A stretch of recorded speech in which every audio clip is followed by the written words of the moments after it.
रामलाल, इंसान कभी कभी मजबूर हो जाता है और जो उसे नहीं करना चाहिए वो कर बैठता है। कभी कभी परिवार के सामने उसे झुकना पड़ता है। इसमें किसी का कोई दोष नहीं है। जो माया, मोह, लोभ के अधीन हो जाता है वो अक्सर ऐसी गलती करता ही करता है, क्योंकि उस समय वो बाकी सबको भूल जाता है। श्याम सुंदर को कभी नहीं भूल सकता। ये शीरा मुझे याद दिलाता है कि कैसे भाई साहब जैसे सज्जन पुरुष पर, अपने बड़े भाई पर, अपने भगवान पर मैंने इतना बड़ा अन्याय किया, उन्हें धोखा दिया, उनके साथ विश्वासघात किया। बाबा, आज हमारे बेटे जैसे मित्र का जन्मदिन है। उसे आशीर्वाद दीजिए कि उसकी उम्र लंबी हो और भगवान से उसकी भलाई के लिए प्रार्थना कीजिए। आप यहाँ क्यों बैठे हैं बाबा? आप भी खाना खाइए ना। मैं खाना खाने नहीं, तुम्हें खाना खिलाने आया हूँ। आज तुम्हारा जन्मदिन है ना? हाँ।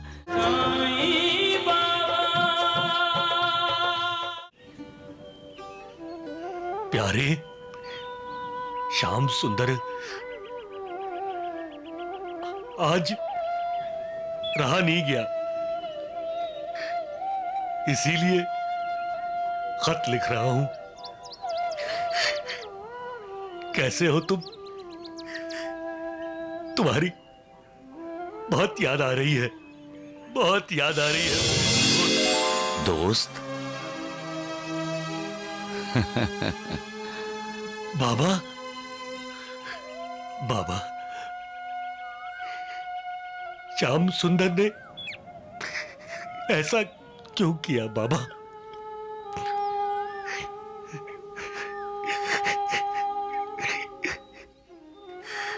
बाबा वो मेरा दोस्त है।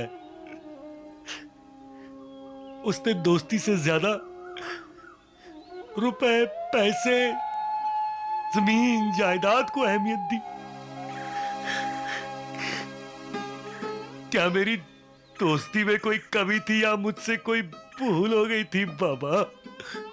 रामलाल, इंसान कभी कभी मजबूर हो जाता है और जो उसे नहीं करना चाहिए वो कर बैठता है। कभी कभी परिवार के सामने उसे झुकना पड़ता है। इसमें किसी का कोई दोष नहीं है। जो माया, मोह, लोभ के अधीन हो जाता है वो अक्सर ऐसी गलती करता ही करता है, क्योंकि उस समय वो बाकी सबको भूल जाता है। श्याम सुंदर को कभी नहीं भूल सकता। बाबा, ये बाबा मेरी किससे बात कर रहे हैं आप? बाबा से। बाबा से? हाँ। कहाँ है बाबा? और ये चिट्ठी किसे लिख रहे हैं आप? प्यारे श्याम सुंदर,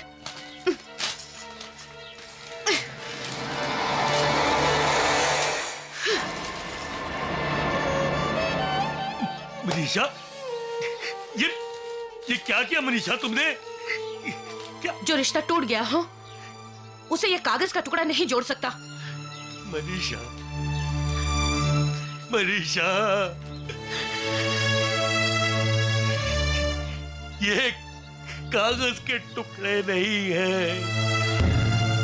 ये मेरे दिल के टुकड़े हैं मनीषा। ये मेरे दिल के टुकड़े हैं।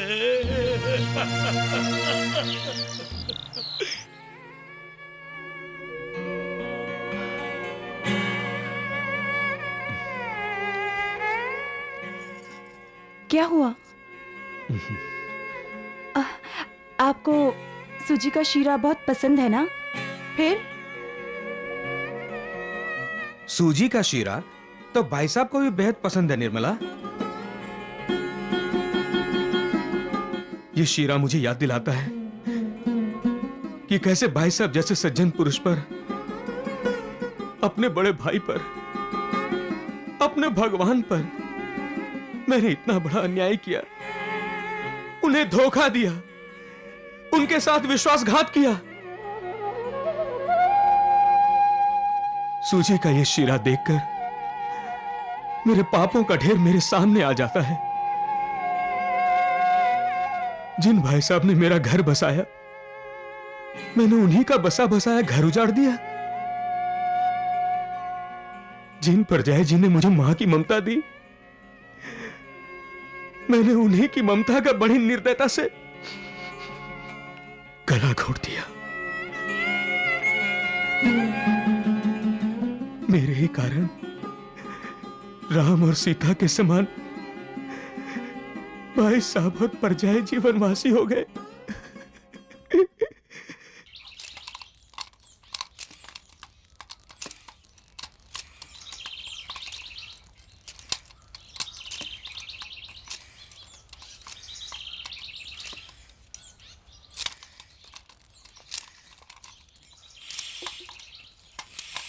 अरे वाह, गाजर का हलवा। आज गाजर का हलवा? ये तो तुम, अरे आज तो हमारे श्याम सुंदर का जन्मदिन है ना, और उसके जन्मदिन पे तुम हमेशा गाजर का हलवा बनाती हो। उसको गाजर का हलवा बहुत पसंद है ना, वो भी बहुत प्यार से खाता है। कहता है भाभी और मिलेगा, लेकिन आज वो अपना जन्मदिन मनाने हमारे पास नहीं आया और कभी आएगा भी नहीं। तुम श्याम सुंदर का इंतजार कर रही हो? भाभी मां हूं उसकी।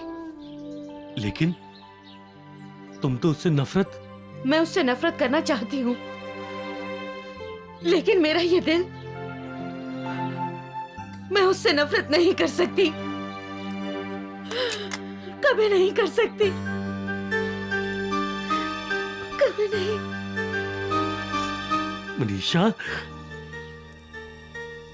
जब तक श्याम सुंदर ये हलवा नहीं खाता, मैं भी नहीं खाऊंगी।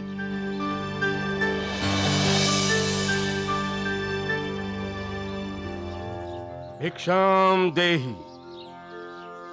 बाबा, बंबई से आते वक्त एक ऐसे ही बाबा हमें मिले थे, लेकिन ये वो नहीं है। मुझे भी ऐसे ही बाबा मिले थे माँ, लेकिन ये वो नहीं है।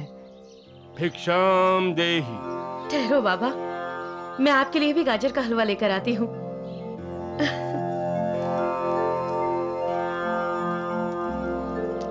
बाबा, आज हमारे बेटे जैसे मित्र का जन्मदिन है। उसे आशीर्वाद दीजिए कि उसकी उम्र लंबी हो, और भगवान से उसके भलाई के लिए प्रार्थना कीजिए।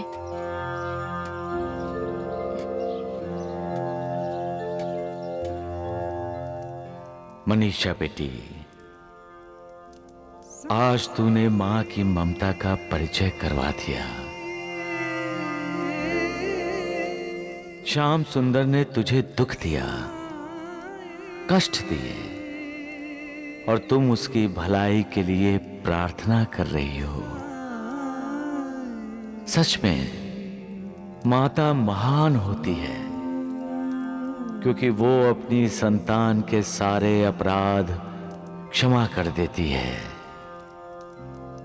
इसलिए क्षमा में मां है, और माफी में भी मां, और उस मालिक में भी मां है। मां, सबका मालिक एक।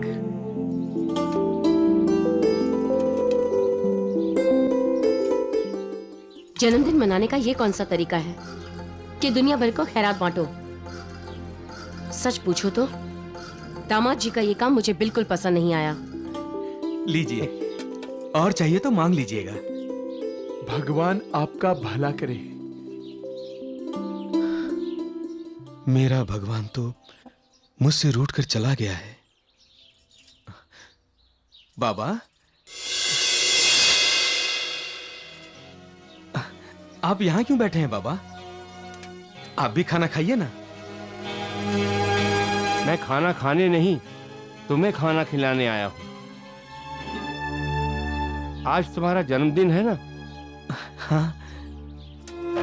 साई कथा अनंत है, साई नाम अनमोल। गाजर का हलवा?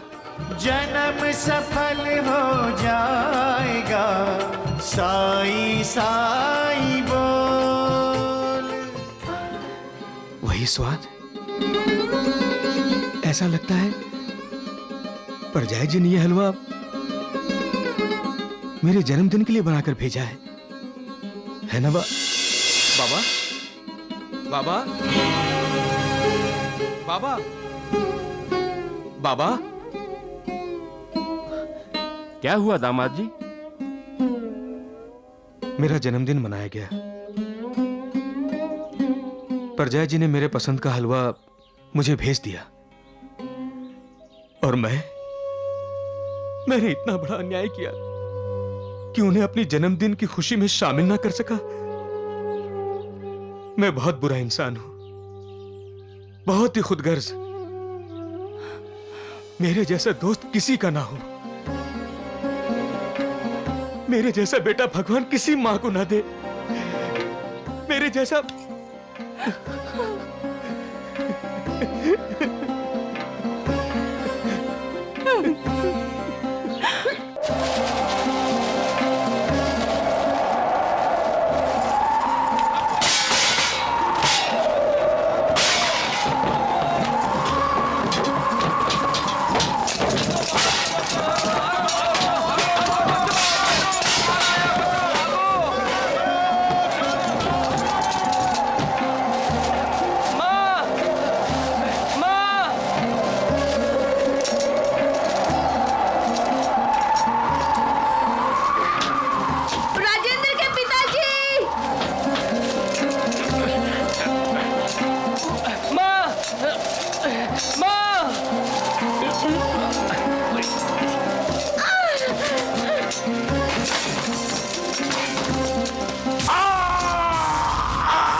अचानक इतनी तेज हवा? लगता है आसपास कहीं तूफान आया है।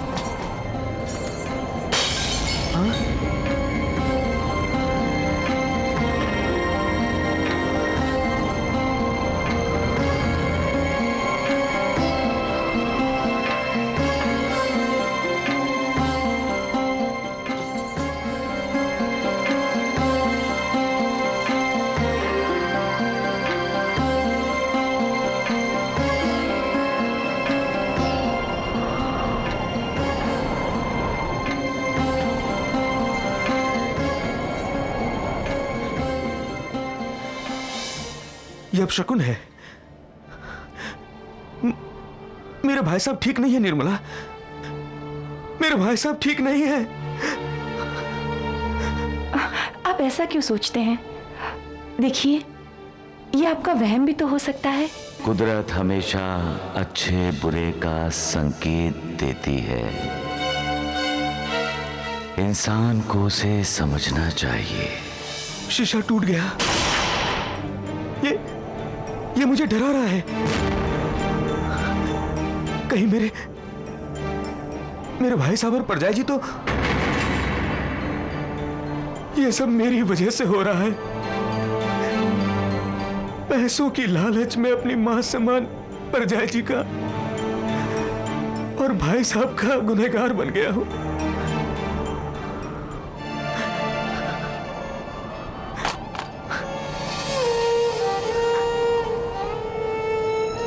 बाबा,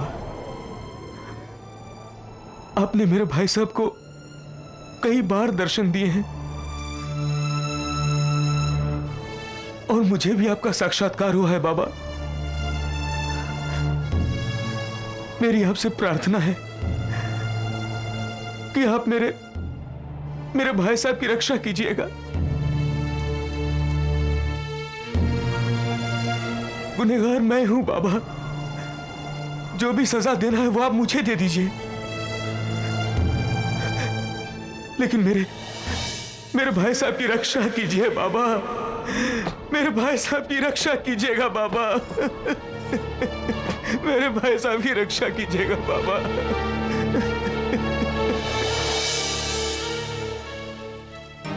अरे पिताजी, क्या हुआ आपको? पिताजी, क्या हुआ? उठिए ना, उठिए। पिताजी, मदद करो। पिताजी, उठिए। जिंदगी में कितने उतार चढ़ाव आते हैं, बहुत से आंधी तूफानों का मुकाबला करना पड़ता है इंसान को अपनी जिंदगी में। वक्त इंसान की श्रद्धा और मालिक पर विश्वास को डगमगा देता है। बुरे से बुरे हालात में भी जिसका विश्वास, जिसकी श्रद्धा मालिक पर से नहीं डोलती, वही सच्चा भक्त है। उसी पर मालिक की कृपा होती है। आंखें खोलिए। पिताजी, मैं कहाँ हूँ? आंखें खोलिए। आप लोग कौन है? आप लोग? ये क्या बोल रहे हैं आप? मैं मनीषा, आपकी पत्नी। मैं आपका बेटा पिताजी, राजेंद्र। मनीषा, राजेंद्र, मेरी पत्नी, मेरा बेटा, ये क्या हो गया?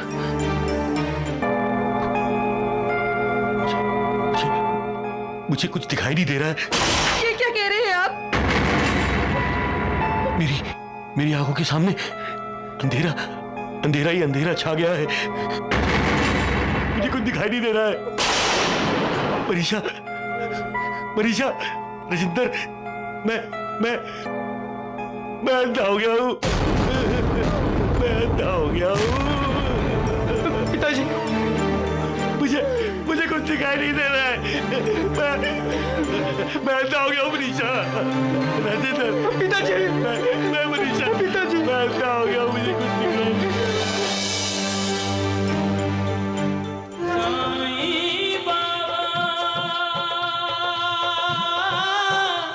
क्या मैं सचमुच अंधा हो गया हूँ? क्यों ऐसी बातें करते हैं? हम बड़े से बड़े आंख के डॉक्टर को दिखाएंगे, अब फिर से देखने लग जाएंगे। हाँ पिताजी, आप फिर से देख सकेंगे। मुझे एक बार बाबा के पास ले चलो। मुझे एक बार बाबा के पास ले चलो। मुझे बाबा को देखना है। वो यहाँ भी जाए तब भी मैं बाबा को नहीं देख पाऊंगा। मुझे बाबा के पास ले चलो। मैंने ये दवाइयां लिख दी। हर 2-2 घंटों के बाद 2-2 बूंद उनकी आंखों में डालते रहना। और हाँ, 3 दिन के बाद फिर से इन्हें चेकअप के लिए ले आइए। डॉक्टर साहब, मैं फिर से देख तो सकूंगा ना? अभी नहीं, इसके लिए पूरा इलाज करना पड़ेगा। इलाज करना पड़ेगा? पूरे इलाज के लिए कितने पैसे लगेंगे डॉक्टर साहब? 200 रुपए लगेंगे। मैं इंतजाम करूंगी डॉक्टर साहब। क्यों बच्चे को डांट रही हो? इसकी क्या गलती है मनीषा? बच्चा भी हूँ और सच्चा भी हूँ। जब माँ के पास स्कूल के खेलों के लिए मुझे देने के लिए 2 रुपए नहीं है, तो आपके इलाज के लिए 200 रुपए कहाँ से आएंगे पिताजी? वो मुझे 200 रुपए की सख्त जरूरत है। जरूरत है तो जाइए, बैठिए सड़क पर और भीख मांगिए। देविका जी, ओहो, फिर गुस्सा आ गया।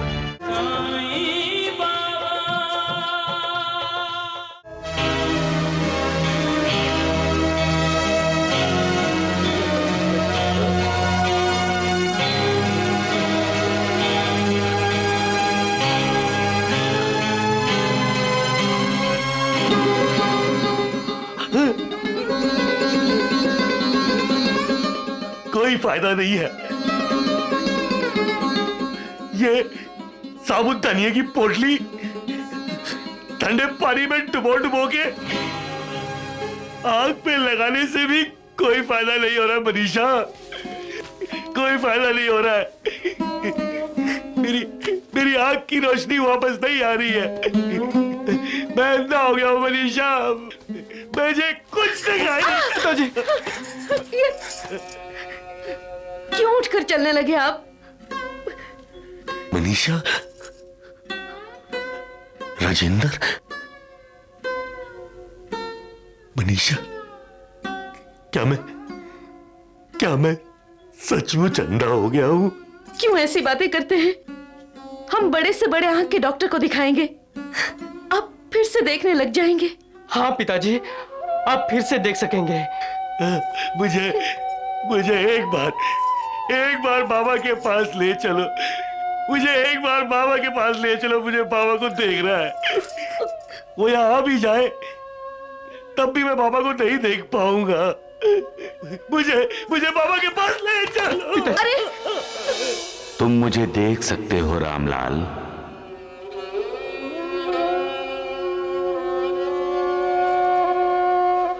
बाबा, बाबा, कहाँ है बाबा? बाबा, बाबा, बाबा कहाँ है आप? अपने दिल में झांको रामलाल, मैं वहां हूं।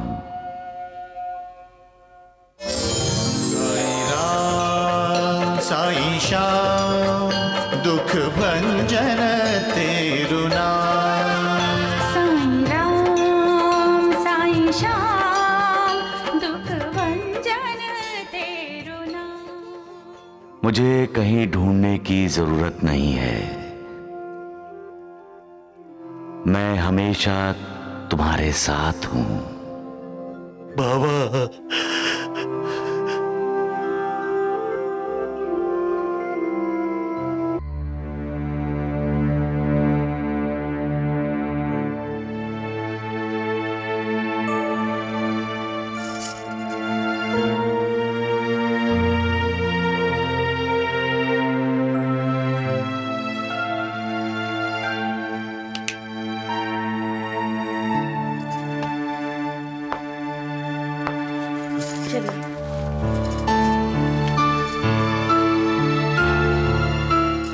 डॉक्टर साहब, आपने कुछ बताया नहीं। डॉक्टर साहब, मैं एक बार बाबा को देखना चाहता हूँ डॉक्टर साहब। बैठिए। सिर्फ एक बार। मैं सिर्फ एक बार बाबा को देखना चाहता हूँ, सिर्फ एक बार। जो दिल से मालिक की भक्ति करता है, मालिक के दर्शन करना चाहता है, मालिक उसे कभी निराश नहीं करता। ऐसे भक्तों का और भगवान का साक्षात्कार होकर ही रहता है। डॉक्टर साहब, आप कुछ बोलते क्यों नहीं? देखिए, रामलाल जी की आंखों को अंदर से चोट पहुंची है।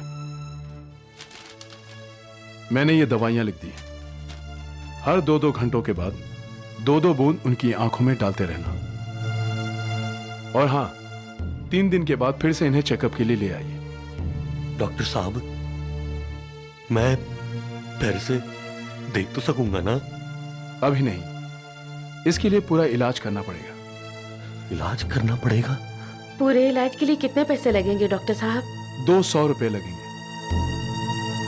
मैं इंतजाम करूंगी डॉक्टर साहब, कैसे भी इंतजाम करूंगी।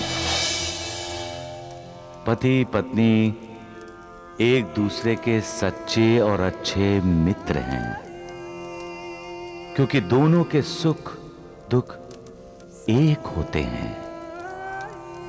दोनों एक दूसरे के लिए जीते हैं। ऐसी मित्रता और भला कहां मिल सकती है? जब दोनों में से किसी एक को ठोकर पहुंचती है तो दूसरे को दर्द होता है, और जब एक को खुशी होती है तो दूसरे को आनंद होता है। कहां है ऐसी मित्रता, ऐसा पवित्र रिश्ता मालिक को भी खुशी देता है। सबका मालिक एक। क्या सोच रहे हैं आप?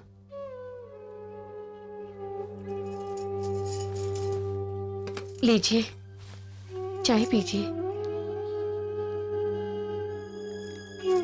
सोचता हूं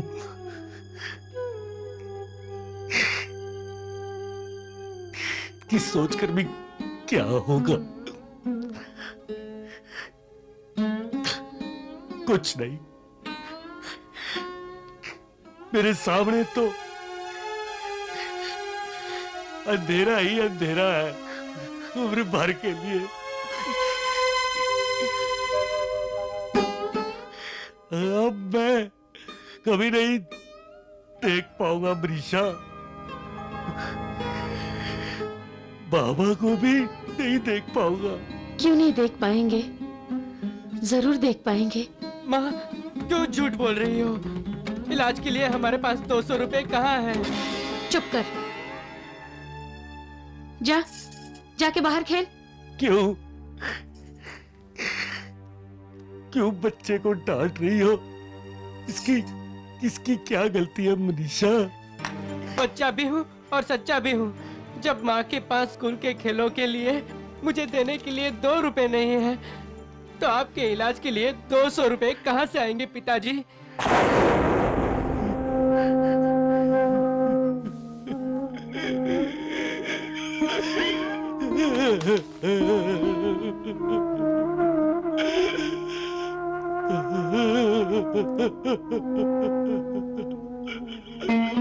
मुझे माफ कर दो माँ, मुझसे गलती हो गई।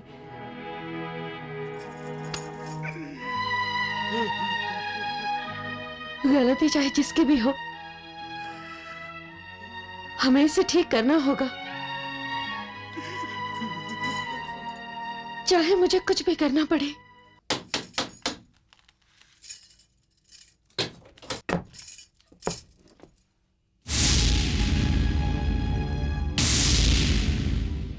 ओहो, मनीषा जी, आप श्याम सुंदर घर में हैं?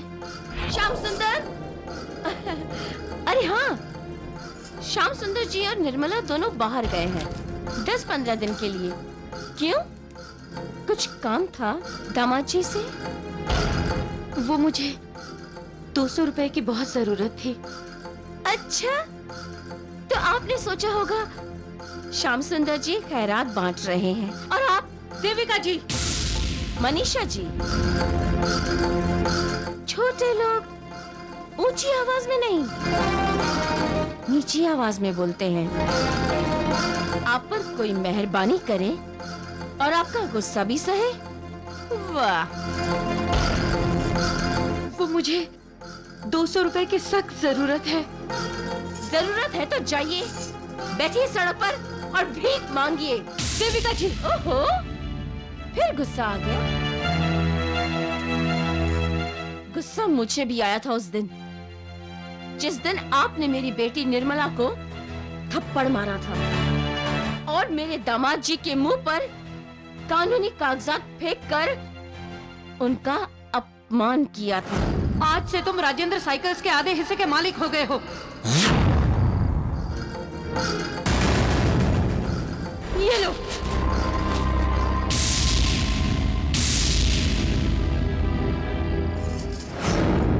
तब तो आपने उन दोनों के साथ रिश्ता ही तोड़ लिया था, और अब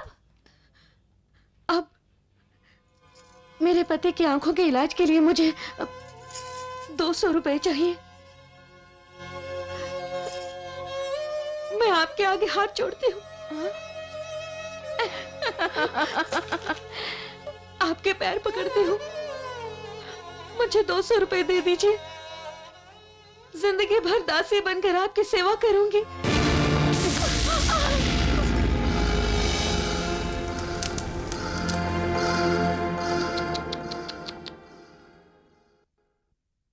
₹200 से मैं तुम्हें खरीद लेती, लेकिन क्या करूं?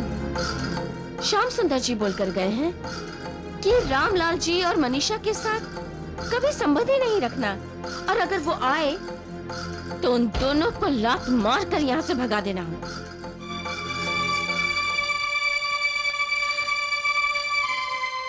इसकी जरूरत नहीं पड़ेगी, मैं खुद ही चली जाती हूँ।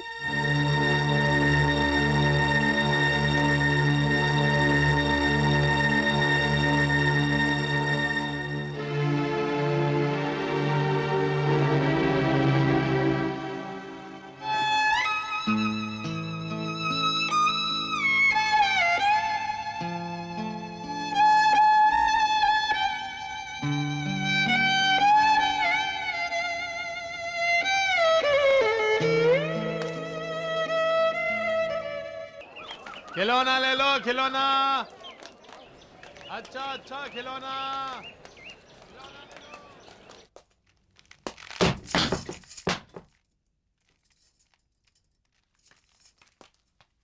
क्या कहा डॉक्टर ने? कुछ नहीं, बस अच्छे से खाया पिया करो, आराम करो, और कुछ नहीं। अरे तीसरा महीना तो अभी लगा है तुम्हें। वो सब छोड़िए सासू माँ, और ये बताइए क्या प्रजा जी यहाँ पे आई थी? मनीषा जी यहाँ? नहीं तो। अरे अगर मनीषा भाभी यहाँ आती तो क्या माँ उन्हें रोक के नहीं रखती? हाँ, तुम्हारे वापस आने तक तो मैं उन्हें रोक कर ही रखती ना। तो फिर वो कौन थी जो हूँ बहू प्रजा जी जैसी थी और अभी अभी हमारे घर से बाहर निकल कर गई हैं? हाँ?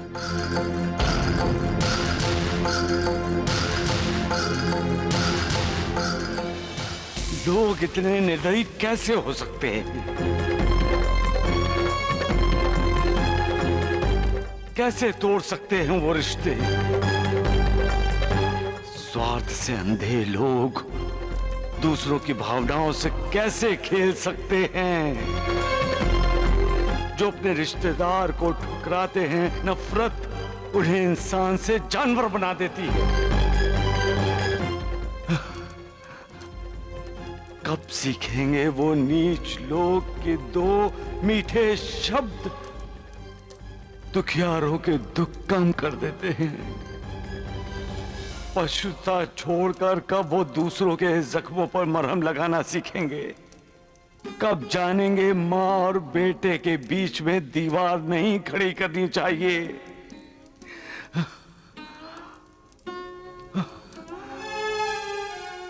हम सभी ईश्वर के अंश हैं। लोग जानते हैं फिर भी उन्हें दूसरे इंसान में ईश्वर नजर नहीं आता। ऐसे लोग इंसानियत के दुश्मन हैं, जो दूसरों को दुखी देखकर खुश हों, जो दूसरों को रोते देखकर मुस्कुराएं, दूसरों के जख्मों पर जो नमक छिड़के। ऐसे लोगों को क्या कहा जाए? श्यामा, ऐसे लोगों को उनके किए की सजा भुगतनी पड़ती है। मालिक उन्हें कभी माफ नहीं करेगा, कभी नहीं।